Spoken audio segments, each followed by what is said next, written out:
এটা সেই ঐতিহাসিক ঘটনা যেখানে এক নির্মম বাদশাহের নির্যাতনের মুখেও এক সাহসী বালক তার ঈমানের উপর অটল থাকে। তার শাহাদাত শুধু ইতিহাস নয়, বরং লক্ষ মানুষের অন্তরে সত্যের আলো জ্বেলে দেয়। কোরআনে সূরা বুরুজে যে ঘটনা বর্ণিত হয়েছে তা আজও ঈমান, ধৈর্য ও ত্যাগের এক অমর শিক্ষা। আর এই কাহিনী প্রাণবন্তভাবে বর্ণনা করেছেন Maulana Zubair Ahmed Ansari. Sound editing, Bangla Islamic radio. কন্টেন্টটি স্পন্সর করেছে বেবি ফ্যাশন আইটেমের বিশ্বস্ত online shop master point BD. শপটির লিঙ্ক ডেসক্রিপশন বক্সে দেওয়া হয়েছে। মুসলমানদেরকে সান্ত্বনা দেওয়ার জন্য একটা ঘটনা এনেছেন। একটা ঘটনা আনছেন এখানে, কুতিল আসহাবুল উখদুদ, ধ্বংস হোক ফরিকা খননকারীরা। এই জায়গার মধ্যে একটি ঘটনা এনেছেন। এই ঘটনা এনে আল্লাহ মুসলমানের ওই নির্যাতনের সহায়তার জন্য, মুসলমানকে সান্ত্বনা দেওয়ার জন্য, আর কাফেরদের পরিণাম যে অত্যন্ত খারাপ এটা বুঝাবার জন্য এই সূরা নাজিল হওয়ার পরেও কাফেররা ঠাট্টা বিদ্রুপ করে আর কয়, ও কি শোনায় আমাদের কাহিনী, কোন দিন এই দুর্বল জাতি আবার উপরে উঠবে, আমাদের বিচার হবে। ঘটনাটা হইল ইয়ামানে তখন সময় এক বাদশা ছিল, তার নাম জু নওয়াজ। সে অগ্নি পূজক। দেশের মানুষেরা অগ্নি পূজারী। আর অগ্নি পূজারীরা বেশিরভাগ তাদের গণকের কথাকে খুব বিশ্বাস। গণক হইল তার উপদেষ্টা। রাষ্ট্রপ্রধানের বা প্রধানমন্ত্রীর আবার উপদেষ্টা থাকে না, তার উপদেষ্টা হইল একজন গণক। সে গণে গণে কি সামনে কেমন হবে, বৃষ্টি হবে কি হবে না, সামনের দেশের অবস্থা কেমন হবে, টর্নেডো আসবে কি আসবে না, রহমত আসবে কি আসবে না, এইভাবে তার গণনার মাধ্যমে ওইগুলা বলে আর গণককে বিশ্বাস করি, তার পরামর্শে দেশ পরিচালিত হয়। তো যেই গণক সে বুড়ো হয়ে গেছে, সে বলল যে আমাকে একজন বুদ্ধিমান, মেধাবী, চালাক একটি ছেলে দাও, আমি বিদায় হয়ে গেলে যেন পরবর্তীতে সে তোমাকে পরামর্শ দিতে পারে, আমার এই বিদ্যাটা তাকে শিখাইয়া দাও। তখন এই জু নওয়াজ বাদশা একটি মেধাবী ছেলে দিল, খুব চতুর চালাক, তার নাম আব্দুল্লাহ ইবনে তামুর। এই ছেলেকে দেওয়া হলো গণক জ্যোতিষ, যেখানে তাকে সেখানে তার কাছ থেকে গিয়ে গিয়ে সেই বিদ্যা অর্জন করবে, শিক্ষা করবে। কিন্তু রাস্তার মধ্যে প্রতিমধ্যে তখন সময়ে ঈসা আলাইহিস সালামের ধর্ম ছিল সঠিক ধর্ম। গর্তের ভিতরে একজন দরবেশ, একজন ইনজিল কিতাবের একজন আলেম, তিনি মানুষকে লুকায়া লুকায়া গর্তের ভিতরে দ্বীনের প্রশিক্ষণ দেয়, ইসলাম শিখায়। এরা সন্ধান পেয়ে তখন সেও এই জায়গায় বসে বসে ধর্মীয় আলোচনা শুনে তার কাছে ভালো লাগে, তাই সে এখানে দেরি করে, গণকের কাছে যাইতে দেরি হয়। তখন গণকে কেন দেরি করে আসলো পিঠায়। আবার যখন গণকের কাছ থেকে বাড়ির দিকে রওনা দেয়, রাস্তার মধ্যে ওই দরবেশের কাছে তিনি শিক্ষা গ্রহণ করে, বাড়িতে যাইতে দেরি হয়, সেখানে গেল সে পিঠা খায়। এইভাবে মার খেতে খেতে আর সত্য ধর্ম, দরবেশের ধর্ম যে সঠিক এটা তার কাছে প্রমাণিত হয়েছে, তখন সে নিজে নিজে কুহনে এই ইসলাম ধর্ম গ্রহণ করে ফেলেছে। একদিন গর্তের ভিতর থেকে বের হয়ে দেখে লোকজন খুব ভিড়। জিজ্ঞাসা করলো, ভাইরা এত ভিড় কেন? রাস্তার মধ্যে একটা হিংস্র প্রাণী শুয়ে আছে, তার ভয়ে কেউ ওই দিক দিয়ে যায় না। এমনি এই ছেলেটি হাতের মধ্যে একটা পাথর নিয়ে বলল, আল্লাহ, ওই রাহে ওই দরবেশের ধর্ম যদি সঠিক হয়ে থাকে, তাহলে আমার এই পাথরের আঘাতে যেন হিংস্র প্রাণীটা মারা যায়। এই কথা বলে যেই মাত্র পাথর নিক্ষেপ করেছে, ছোট একটি পাথরের আঘাতে হিংস্র প্রাণীটা জাগাতে মারা গেছে। তখন লোকদের কাছে এই জিনিসটা একটা কারামত, অলৌকিক ঘটনা মনে হইল, যে ছোট্ট একটা পাথর দিয়ে ভাগ মেরে ফেললো। নিশ্চয় লোকটা একজন আল্লাহর ওলি। আর আসলেও দিন শিখতে গিয়ে, সত্য ধর্ম গ্রহণ করতে গিয়ে তিনি এইদিকেও মায়ের খান, ওইদিকেও মায়ের খায়। মায়ের খেতে খেতে তার ইমান ইসলাম আল্লাহর দরবারে কবুল হইয়া এমন স্তরে পৌঁছে গেছে, মুস্তাতাবুদ দাওয়াত ওলি সে হয়ে গেছে। অর্থাৎ কিছু কিছু আল্লাহর ওলি আছেন, আল্লাহর বন্ধুরা, অন্তরঙ্গ বন্ধু আছেন, যারা মুখ দিয়া যা বলে তাই আল্লাহর দরবারে কবুল হয়ে যায়। এমন কিছু লোক নাই? যাই হোক, এখন লোকেরা দৌড়ে এসে কেউ কেউ, হুজুর আমার কুষ্ঠ রোগ ভালো হয় না, অনেক চিকিৎসা করছে, একটু একটু উনি হাত বোলায় দোয়া করে ভালো হয়ে যায়। জন্ম অন্ধ আসলে তিনি দোয়া করেন আর শর্ত দেয় যে ইসলাম ধর্ম যদি গ্রহণ করো আমি তোমার জন্য দোয়া করতে পারি, আল্লাহ চোখ ভালো করে দেওয়ার মতো ক্ষমতা আছে। এইভাবে জন্ম অন্ধের চোখে হাত বোলালে দৃষ্টি শক্তি ফিরে আসে। এই অবস্থা যখন শুরু হয়ে গেছে আমাদের দেশে, এমন কিছু যদি হয় তখন তো লোকেরা পারলে সেজদা দিয়ে ফেলে। এখন দেখা গেল হিরিক পড়ে গেছে সারা দেশের মধ্যে, যে এই লোকটা যা বলে তাই হয়। তখন দরবেশ তাকে বলল, বাবা তুমি তো দেখা যায় অনেক উপরে চলে গেছো, তোমার উপরে বিপদ আসবে। এর কারণ মানুষ যখন উপরে উঠে তখন তার বিপদও বাড়তে থাকে। ধন যদি বেশি হয় বিপদ বাড়ে না, কমে। সম্মান মর্যাদা যদি বেশি হয় তখন বিপদও সতর্ক থাকতে হয়, কোন সময় কোন অ্যাক্সিডেন্ট ঘটবে। বাবা তোমার উপরে বিপদ আসতে পারে, যদি কোনোদিন বিপদ আসে আমি দরবেশের নাম কইও না, কারণ তোমার কারণে এখন আমিও বিপদগ্রস্ত হওয়ার সম্ভাবনা। কথাটা প্রচার হইতে হইতে বাদশার দরবারের একজন মন্ত্রী পর্যায়ের লোক, জন্ম অন্ধ, তার কাছেও গেছে। সে এসে বলল, আব্দুল্লাহ তুমি নাকি গণকের কাছ থেকে এমন বিদ্যা শিক্ষা গ্রহণ করেছ, জন্ম অন্ধকেও তুমি দৃষ্টি শক্তি ফিরিয়ে দিতে পারো। আব্দুল্লাহ জবাব দেয়, না আমি পারি না, শুধু আমি দোয়া করি, ভালো করেন আমার আল্লাহ। ভালো করার মালিককে। আমাদের দেশের কিছু জাহেল বক্তাও আছে, আমরা কিন্তু কোনটা জাহেল কোনটা ভালা পোশাক দেখতে চললে ঠিক করা যায় না। এর কারণ ফাগরি আরো বেশি লম্বা, পাঞ্জাবি বললাম বহন বুঝবেন কিভাবে। অনেক সময় এমন ওয়াজও করে যে আব্দুল কাদের জিলানী রহমাতুল্লাহ নাকি 12 বৎসরের আগের বরযাত্রীর নৌকা ডুবে গিয়েছিল আর মরে গেছে, 12 বৎসরের নৌকা ঠন্দে উঠে ফেলেছে। আর আমাদের দেশের লোকেরা সুবহানাল্লাহ। একদিন আমার সামনে ওয়াজ করতেছে, আমি বসা করে, একজন মহিলা কাঁদতেছে। তা আব্দুল কাদের জিলানী রহমাতুল্লাহ দেখলেন, তুমি কান্দো কেন? কান্দি আমার ছেলেটা মারা গেল, ওর জন্য কান্দি। এমনি দেখে আজরাইল যাচ্ছে।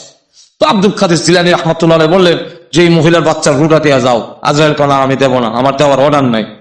আব্দুল কাদের জিলানী রহমাতুল্লাহ বলেন দিতেই হবে। আজরাইল দেব না, এই নিয়ে লাগলো ঝগড়া। শেষে আজরাইলের ব্যাগে তাফাদা ধরে লিছে। যদি আজরাইল টানে একদিকে, আব্দুল কাদের জিলানী বড় হিসাবে টানে আরেকদিকে। টানতে টানতে ব্যাগ ছিঁড়ে ফেলেছে। 70,000 রু ব্যাগে ছিল, সবগুলো চিন্তা হইয়া কবর থেকে এই ফাঁস ভুস মাটি উঠে লইয়া সব যখন উঠতেছে, এই ওয়াজ যখন শুনলো সকলে সুবহানাল্লাহ। আমি বললাম রাখেন, সুবহানাল্লাহ বলবেন পরে, আগে হুজুরের কাছে বুঝার দরকার ব্যাগটা কি এর ব্যাগ আছে, এটা কি সালার ব্যাগ না পলিথিনের ব্যাগ। এইভাবে যে টাইম না ছিঁড়ে লইলো, তখন সকলে ঠিক ঠিক কিন্তু জানেন হুজুর। আমি বললাম হ্যাঁ আপনারা সবে বলে ঠিক। বললাম হুজুর বলেন রু যে ব্যাগ ছিল এটা খবর জানেন, ব্যাগটা কিসের আছিল বলেন? আমি হ্যাঁ না। আজরাইল কি এই ব্যাগের মধ্যে রু লইয়া গ্রামে গ্রামে আটে? কই ভাইছেন এগুলা? এমন পচা ওয়াজ। কারণ মুর্দাকে জিন্দা করা, রোগ ভালো করার একক ক্ষমতা কার? আওয়াজ দিয়ে বলুন। কোন পীর, আউলিয়া, নবী, রাসূল রোগ ভালো করা, মানুষের জীবন দেওয়ার ক্ষমতা নাই। এটা সম্পূর্ণ একমাত্র আল্লাহ। বাদশার দরবারের এক বিশেষ লোক, জন্ম অন্ধ, সে সংবাদ পাইছে যে আব্দুল্লাহ ইবনে তামুরের চোখ ভালো হয়ে যায়। আব্দুল্লাহ ইবনে তামুরের কাছে আইয়া কয়, বাবা তুমি বলে এমন বিদ্যা হাসিল করছো, মানুষের দৃষ্টি শক্তি ফিরে দিলাম। উনি বলেন আমি দোয়া করতাম পারি, দোয়া কবুল হইতে পারে নাও হতে পারে, গ্রান্টি দিয়ে আমি কইতাম পারি না। কথা আপনি আমার লেগে দোয়া করেন না, ইমান না আনলে দোয়া করতাম পারি। আপনি যদি ইমান আনেন আমি আল্লাহর কাছে দোয়া করতাম পারি, আশা আল্লাহ দোয়া কবুল করতো। তবে দোয়া করতে হলে ইমান আনতে হবে। কত আমি ইমান আনলাম, আমি বললাম লা ইলাহা ইল্লাল্লাহু ঈসা রূহুল্লাহ। তখন তো খ্রিস্টান ধর্ম।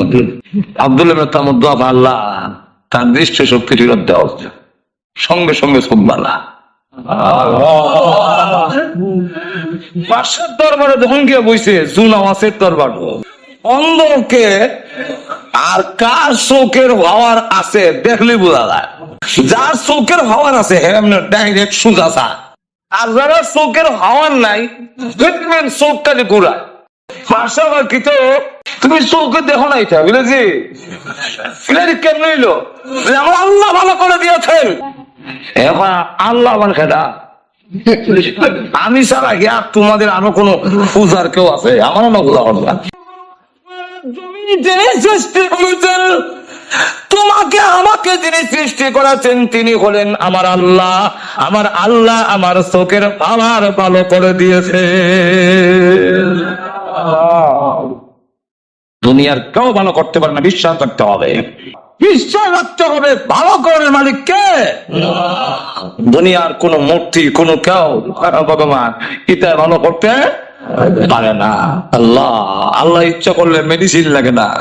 এক হিন্দু বেটা, তার মেয়ের পেটের বেদনা ভালো হয় না, চিকিৎসা বিশ্ব করেও কাম হয় না, তো গেছে ভগবানের সামনে, সিরা দই কই মই কলা রসগোল্লা সব নিয়ে, ভগবান এগুলা খাও আর আমার মেয়ের পেটের বেদনা ভালো করে দাও।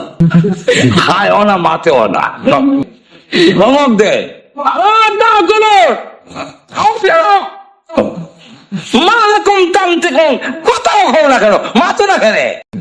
যতই ধমক দেও মাতবো, ঘুমা মারলো তো আওয়াজ বাড়িত না।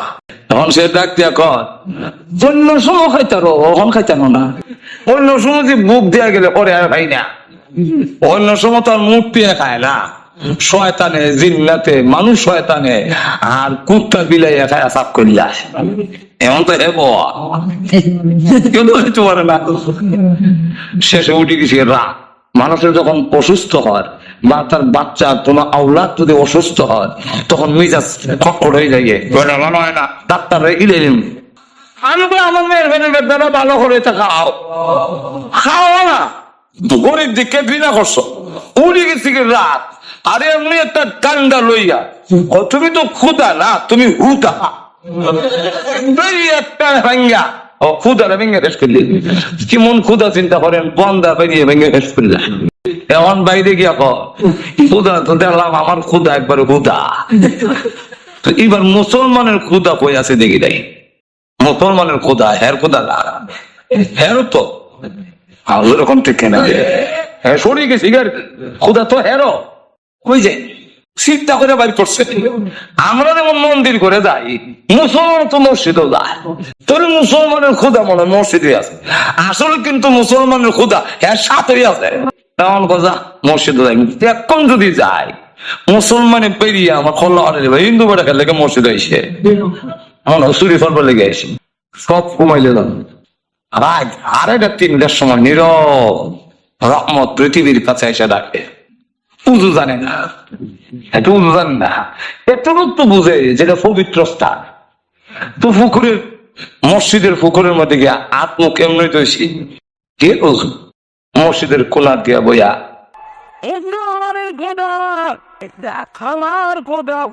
একবারে খালি কিচ্ছু নাই, তাই ব্যর্থ হইয়া আমার খোদাকে ব্যঙ্গে খান খান করে তুমি মুসলমানের খোদার কাছে গেছি, আমার মেয়ের পেটের ব্যথা ভালো করে দাও। আর না হয় মনে করবো আমার খোদা যেমন খোদা খালি কিচ্ছুই নাই, তুমি মুসলমানের খোদারও কোনো আওয়াজ নাই। জোরে কর নাউযুবিল্লাহ। এই গভীর রজনীতে মুসলিমের কোনায় বসে বসে যখন কানলেন, এমন এক সময় ডাক দিয়েছে যে এই সময় ডাক দিলে ডাইরেক্ট আল্লাহর আরশে পৌঁছে যায়। এমনি শুনে কাইবি একটা আওয়াজ আসতেছে, চান্দিস না অলিতে যা গিয়ে দেখ চিরদিনের চললে তোর মেয়ের পেটের ব্যথা ভালো হয়ে গেছে। আওয়াজ শুনে কয় না মুসলমানের খোদা ঠিক আছে।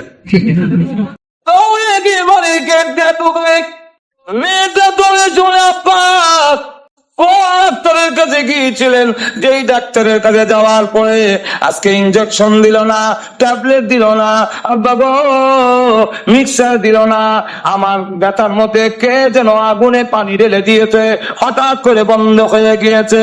ও আব্বা চলে যাবো, ওই ডাক্তারের কাছে যাবো, ওয়াদা দিলাম বাকি চলে গিয়ে ওই ডাক্তারের গোলামি করবো, আমাকে নিয়ে চলুন না ওই ডাক্তারের কাছে। তখন আপা কথা বলে না, শুধু চোখের পানি ছেড়ে দিয়ে কানলে, আপা কথা বলছেন না কেন? তখন লাগ দেখো মাগো, এতদিনই আসল ডাক্তারের সন্ধান পেয়েছি, ওই ডাক্তারের কাছে এতদিন যাইনি, ভুল করেছি, অন্যায় করেছি গো মা, তুই কি যাবি ডাক্তারের কাছে? হ্যাঁ, শুধু যাবো না, বাকি জিন্দিগি ওই ডাক্তারের গোলামি করবো। আর গোসল কর, আমিও গোসল করি, মসজিদের ইমাম সাহেবের কাছে যাই, কালিমা পড়ে মুসলমান হয়ে যাই। মুসলমানের আল্লাহ এখন আমাদের আল্লাহ। এতদিনে কি আমরা মহান ডাক্তারের সন্ধান পেয়েছি। আমার লক্ষ্য করে দেখুন, কালিমা পড়ে এসেছে, মুসলমান হয়ে গেল। তাই তিনি ডাক্তার বলেন আব্দুল্লাহ ইবনে তামুর, যখন নাকি তার চক্ষু বেরিয়ে এসেছে, সে ডাক দিয়া কয়, ও বাদশার কর্মচারী অন্ধ, সে ডাক দিয়া বলে, আমার আল্লাহ আমার চোখের পাওয়ার ফেরত দিয়েছেন। আল্লাহ রে বাবা, এই কথা কইবে গ্রেফতার কর। পুলিশকে অর্ডার দিয়ে গ্রেফতার করছেন, নির্যাতন শুরু করছে। ফাইলে কই নির্যাতনের কারণে আব্দুল্লাহর নাম কয়ে দিল। ওই জোয়াজ বাচ্চা ডাক দিয়ে বলে, আব্দুল্লাহ তোমাকে পাঠিয়েছিলাম জ্যোতিষের কাছে, গণকের কাছে, জ্যোতিষী বিদ্যা শিকার জন্য তুমি এমন ক্ষমতা অর্জন করেছ,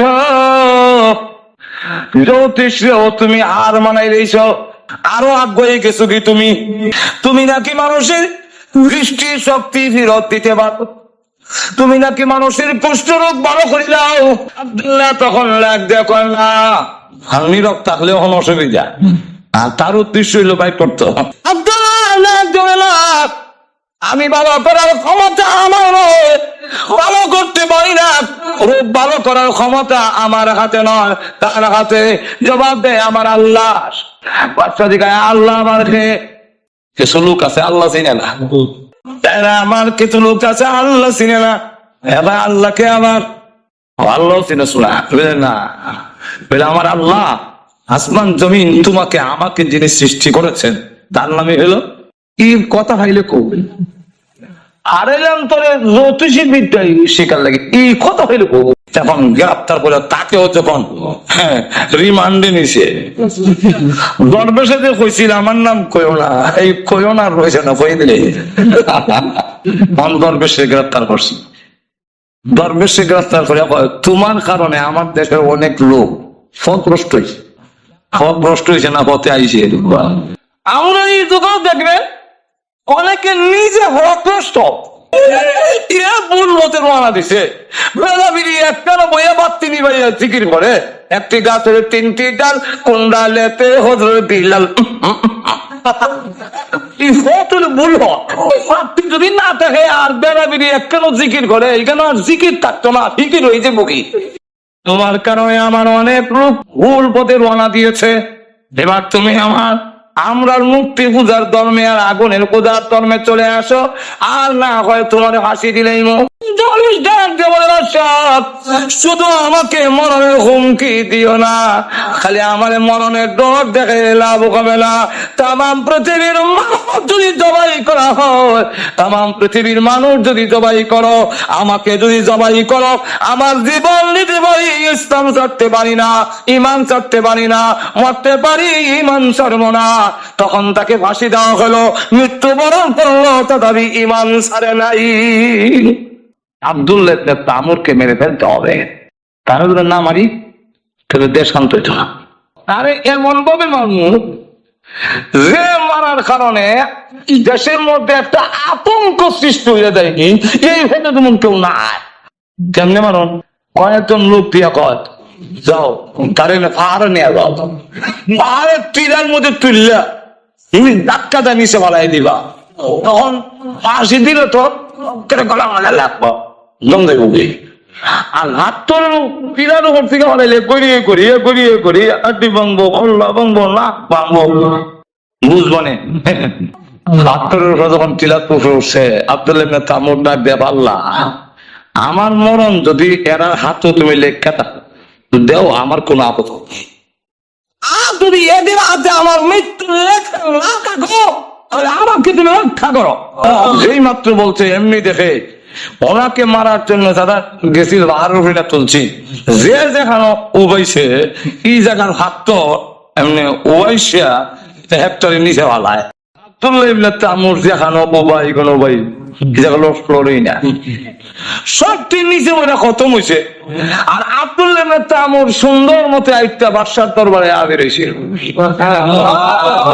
বাদশা ভাই তুমি তোমার মারবার লেগেছে, লোক করেছে মেরাবো, এদেরকে আমার আল্লাহ খতম করেছেন, আর আমাকে সুস্থভাবে তোমার দরবারে পৌঁছার মতো তৌফিক তিনি দিয়েছেন। তিনি হলেন আমার আল্লাহ। তুই তো আল্লাহ চিনস না, তোর আল্লাহ চিনে তোমাইছি। আচ্ছা এই পারো না, এবার তৈরি নিয়ে সাগরও ছেড়ে দাও। তখন সাগরের মাঝখানে নিয়ে গেছে ছেড়ে দেওয়ার জন্য। উনি ডাক দেন, আল্লাহ এদের হাতে যদি আমার মরণ দেয়া থাকো, দেও, আমার কোনো আপত্তি নেই। আর যদি এদের হাতে আমার মরণ লিখা না থাকে, তাহলে তুমি আল্লাহ আমার হেফাজত করো। ওই তুই নদীর মধ্যে ঢেউ উঠছে, নৌকা উল্টাইয়া সবটি ভাঙির তলে একবার নেয়, আবার ওড়ায়, এইভাবে সুবাইয়া মারছে। আর আব্দুল্লাহ ইবনে তামুরের জন্য আল্লাহ পানি শক্ত করে দিয়েছেন, সিম্বি রুডের মতো পানি উড়াইয়া শুকনা দেব। বাদশার দরবারে আইছে, বাদশা তুমি তোমার আমার বলে গেছে লোককে বলে দেবি দেখো সুবাইয়া মারছেন, আর পানির মধ্যে আমরা আরেকটা তোমার কাছে পর্যন্ত পৌঁছা তৌফিক তিনি দিয়েছেন। তিনি হলেন আমার আল্লাহ। তুই তো আল্লাহ চিনস না, তোর আল্লাহ নাই। মহাবিপদ বললাম, এখন কেমনি কি করে? এখন কর মহাবিপদে বললাম, এই লোকটারে দমন করি কেমনি? আব্দুল্লাহ ইবনে তামুর কয়, তুমি চাও নি আমারে মারিলে চা বুঝলে, তোমার মারতাম লয় আমি শান্তি পাইলাম। তখন আব্দুল্লাহ ইবনে তামুর কয়, তুমি সারা দেশের মানুষকে টুল ফিটাইয়া এক জায়গায় জমা করো, তখন আমি কইয়া দিব কেমনে আমারে মারতা। কত ঠিক আছে, হ্যাঁ তো বুঝতেছে। আর আব্দুল্লাহ ইবনে তামুরের উদ্দেশ্য হইল, আমি মরি যাই কি, কিন্তু আমার জীবন থেকে আরো হাজার হাজার মুসলমানের জন্ম হবে, বিস্ফোরণ ঘটিয়ে দেওয়া যায়। হাজার হাজার লোক জমা করছে। তখন আব্দুল্লাহ ইবনে তামুর মাঠের মধ্যে গিয়া একটা তীর দিলেন। এই তীরটার মধ্যে লেখা, মাথাটার মধ্যে রব্বি আল্লাহ, আমার রব হইল আল্লাহ। এই তীরটা দিয়ে বললেন, তুমি আমার দিকে নিক্ষেপ করো, কিন্তু নিক্ষেপ করার সময় এটা বলতে হবে বিইসমি রব্বি হাযাল গোলাম, এই গোলামের রবের নামে আমি আরম্ভ করলাম। আমার রবের নামে আমার দিকে তীর না মারলে এই তীর আমার শরীর গেত নাই। তীরটার মাথাত লেখা রব্বি আল্লাহ, সারসে তীর বিইসমি রব্বি হাযাল গোলাম, এই গোলামের রবের নামে সাল্লাম। তীর গিয়া মাথাত লাগছে, মাথা তখন ঢুকে গেছে, তিনি টান দিয়ে বাইর করলেন, আর রক্ত বের হচ্ছে। আমরা টিউবওয়েল দিয়ে দেবো, হানি বাইল রক্ত বেরিতেছে, চাপ দিয়া ধরলেন। এই অবস্থায় তিনি শহীদ হয়ে গেলেন।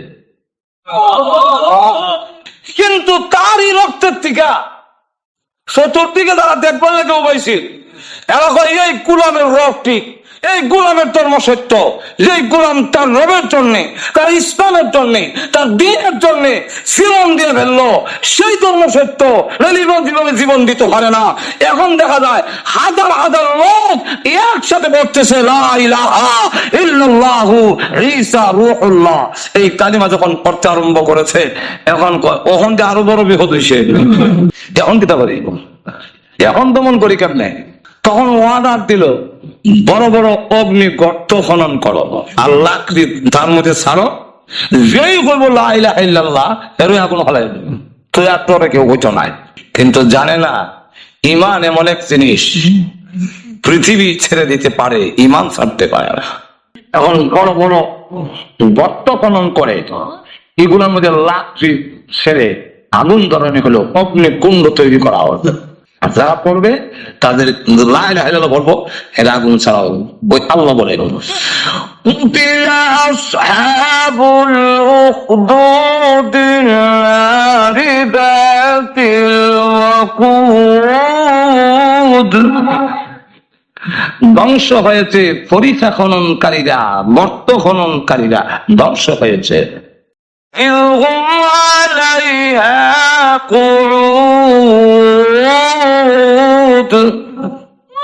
তারা এক একটা চেয়ার তৈয়া বইছে।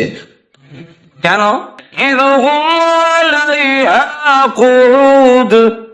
وهم على ما يفعلون بالمؤمنين شهود।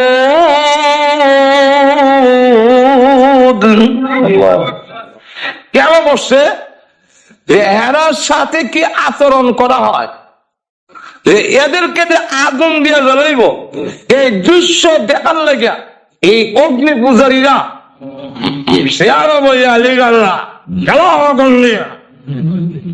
দেখবার লেগে ওহুম আলা মা ইয়াফআলুনা বিল মুমিনিনা শুহুদ। মুমিনদের সাথে কি করা হয় সারা প্রত্যক্ষ করার জন্য, দেখার জন্য একজন আসন বসে। কেন আগুন জ্বালাইছো? আল্লাহ বলেন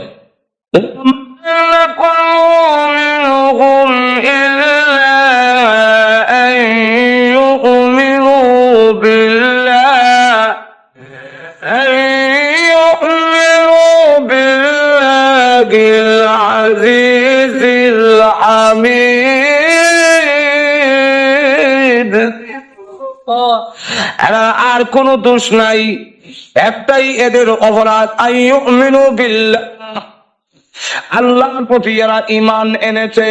কোন আল্লাহ? আল আজিজ, যিনি পরাক্রমশালী, যিনি জবরদস্ত, যিনি তার বিরুদ্ধবাদীর কাছ থেকে বদলা নেওয়ার ক্ষমতা রাখে। আর কোন আল্লাহ? আল হামিদ, যিনি নিজে স্বয়ং প্রশংসিত, কেউ প্রশংসার মুখাপেক্ষী না, কারো সমর্থনের মুখাপেক্ষী না। আল্লাহ রাব্বুল আলামিনের প্রতি ঈমান এনেছে, এটাই হলো তাদের অপরাধ। এই কারণে তাদেরকে আগুন দিয়া জ্বালানো হচ্ছে। যেই মাত্র এইভাবে আগুনও ছেড়ে দেওয়া হয়, কিন্তু দেখা গেল মুমিন মুসলমানেরা আগুনে পড়ে তথাপি ঈমান ছাড়ে না। এক একজনকে আগুনে ছেড়ে দেওয়া হয় আর সেও প্রস্তুত হয়, ঠিক আছে আগুনও ছাড়ো।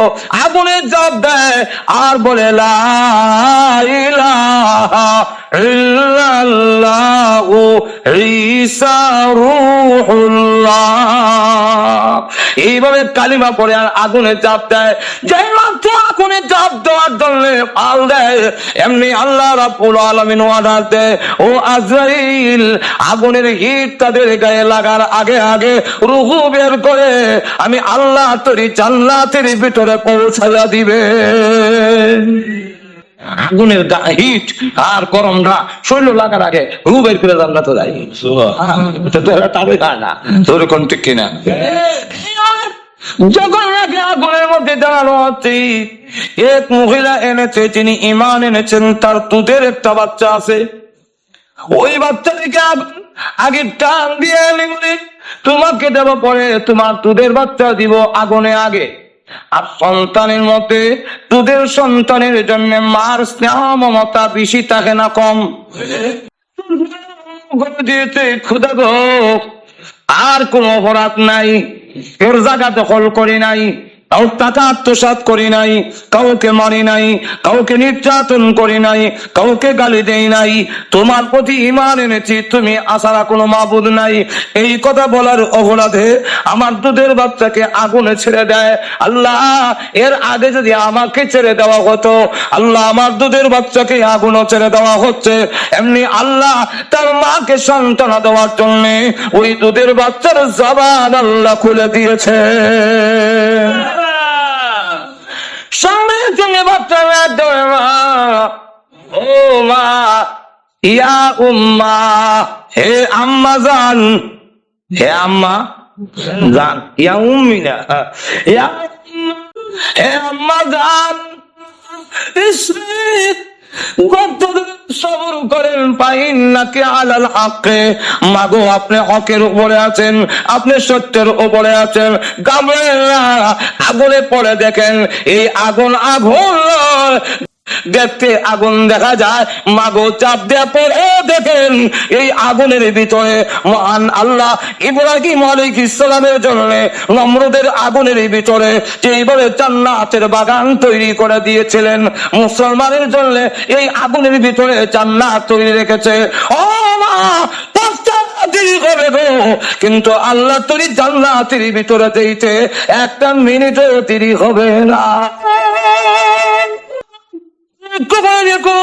ওই বাচ্চাকে যখন দুধের বায়ু ছেড়ে দেওয়া হয়েছে, বাচ্চা আগুনে পড়ে গেল, বাচ্চার মাকেও যখন ছেড়ে দেয় কোনো অসুবিধা নাই, কিন্তু আল্লাহ রাব্বুল আলামিন আগুনকে হুকুম দিলেন, রে আগুন, নির্যাতনের সীমা পার হয়ে গেছে। একজন দুইজন না, তাফসীরের কিতাবে লেখেন 20,000 মুসলমান নরনারীকে আগুন দিয়া জ্বালাইছে। এরকম আগুন নিয়ে যাওয়া আল্লাহ রাব্বুল আলামিন আগুনকে হুকুম দিলেন, রে আগুন বিস্ফোরণ করে দাও। দাতা বিছানা থেকে চলো, যে আল্লাহ হুকুম দিলেন এমনি দেখা যায় আগুন উপর থেকে সরে গেছে। এখন যারা চেয়ার বসা আছে লোকে আগুন গেছি কাম হইতো না, মুসলমানদেরকে আগুন আল্লাহ রাব্বুল আলামিন বলেন, এমন শাস্তি দিলাম, ইন্নাল্লাযীনা ফাতানুল মুমিনিনা ওয়াল মুমিনাতি সুম্মা লাম ইয়াতুবু ফালাহুম আযাবু জাহান্নাম ওয়া লাহুম আযাবুল হারিক। মুসলমান নরনারীকে যারা নির্যাতন করেছে, আবার তওবাও করে নাই, অপরাধ ভুল স্বীকার করে নাই, আল্লাহ রাব্বুল আলামিন বলেন তাদের জন্য রয়েছে ফালাহুম আযাবু জাহান্নাম, জাহান্নামের আগুন তো আছে, ওয়ালাহুম আযাবুল হারিক, আবার তাদের জন্য জ্বলন্ত আযাব রয়েছে। জ্বলন্ত আযাব মানে কি? একটা আযাব হইল যারা দুনিয়াতে বেঁচে আছে এদের ভিতরে আল্লাহ এমন যন্ত্রণা সৃষ্টি করে দিলেন, আর বইতে শান্তি পায় না, ঘুমাইতে শান্তি পায় না, খাইতে শান্তি পায় না, দুজকের আগুন কলজার বিচ্ছে লাগাই দিছে। আরেকটা হইল জাহান্নামের জ্বলন্ত আযাবই শুধু ভোগ করবে, জাহান্নামের গরম আগুনের শাস্তি ভোগ করবে। দুনিয়া তো তাদের গায়ে আগুন লাগাই দেওয়া হইলো, কিন্তু মুমিনরা আগুনে পড়বার সময় কষ্ট তার পায় নাই, যেহেতু রূহ জান্নাতে চলে যায়, আর এর রূহ তো এইখানে আগুন থেকে, এর ঘরের আগুন আরো বড়। ঘুমাই গেছেন নাকি? এর ঘরের আগুন আরো বড়। এখন লক্ষ্য দেখুন, এইবার তারা ধ্বংস হয়েছে। আর জুনাওয়াত বাদশাকেও ধ্বংস করার জন্য আল্লাহ রাব্বুল আলামিন আরেক বাদশাকে তার উপরে ছড়াইয়া দিয়েছে, তার নাম হলো বুখতে নাসর। বুখতে নাসর দিয়ে এরা যখন দেশ দখল করিলায়, সে তখন আর জান বাঁচাইতে না হইরা দৌড়ে গিয়ে পলায়ন করতে গিয়া সমুদ্রের মধ্যে ঝাঁপ দিয়েছে। আল্লাহ রাব্বুল আলামিন তাকে পানিতে চুবাই আমার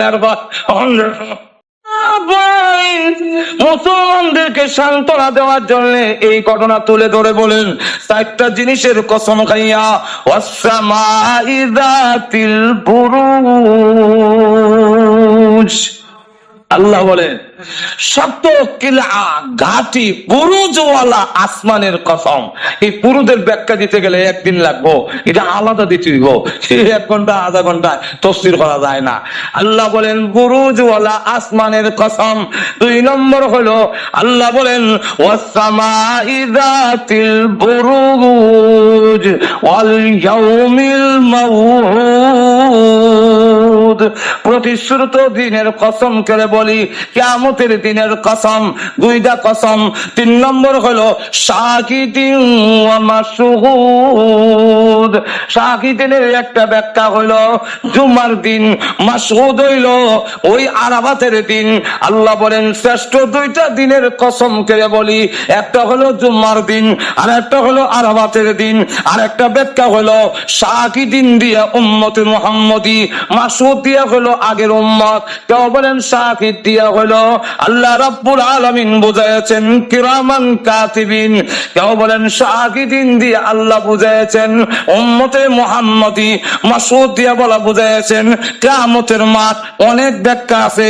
তাহলে আল্লাহ রাব্বুল আলামিন বলে এই চারটা জিনিসের কসম করে বলি, কুতিল আসহাবুল উখদুদ, হরিকা খননকারী ধ্বংস হয়েছে। আল্লাহরি যাতিল ওয়াকুদ, যারা প্রচুর পরিমাণে ইন্ধন লাকড়ি গর্তের ভিতরে দিয়ে আগুন ধরেছিল, আগুন জ্বলেছিল, তারা ধ্বংস হয়েছে। আর ইযহুম আলাইহা কুউদ, তারা বসছিল আসনের মধ্যে গেল। ওহুম আলা মা ইয়াফআলুনা বিল মুমিনিনা শুহুদ, মুমিনের সাথে কি ব্যবহার করা হয়, কি আচরণ করা হয়, তাদেরকে যে নির্যাতন করা হয়, ওই নির্যাতন দেখা তামসা দেখবার লেগা যেটা বইছিল, আল্লাহ রাব্বুল আলামিন ইতারে জ্বালাইয়া শেষ পর্যন্ত শেষ করে দিছে, মুমিনরা জান্নাতে চলে গিয়েছে। এই জন্য আমরা এখান থেকে শিক্ষা গ্রহণ করতে হবে যে ইমানের পথ অত্যন্ত বিচ্ছিল পথ। এই পথে পরিচালিত হলে বাধা আসবে, আপত্তি আসবে, তখন ইমানের উপরে অটল অটল থাকতে হবে। প্রিয় শ্রোতা, আপনারা শুনছেন বাংলা ইসলামিক রেডিও। আমরা অনেক পরিশ্রম করে ওয়াজগুলোর সাউন্ড কোয়ালিটি উন্নত করে থাকি, তাই চ্যানেলটি সাবস্ক্রাইব করে আমাদের সাপোর্ট করলে ভালো হয়। আর লাইক কমেন্ট করে আপনাদের উৎসাহ কামনা করি। ধন্যবাদ।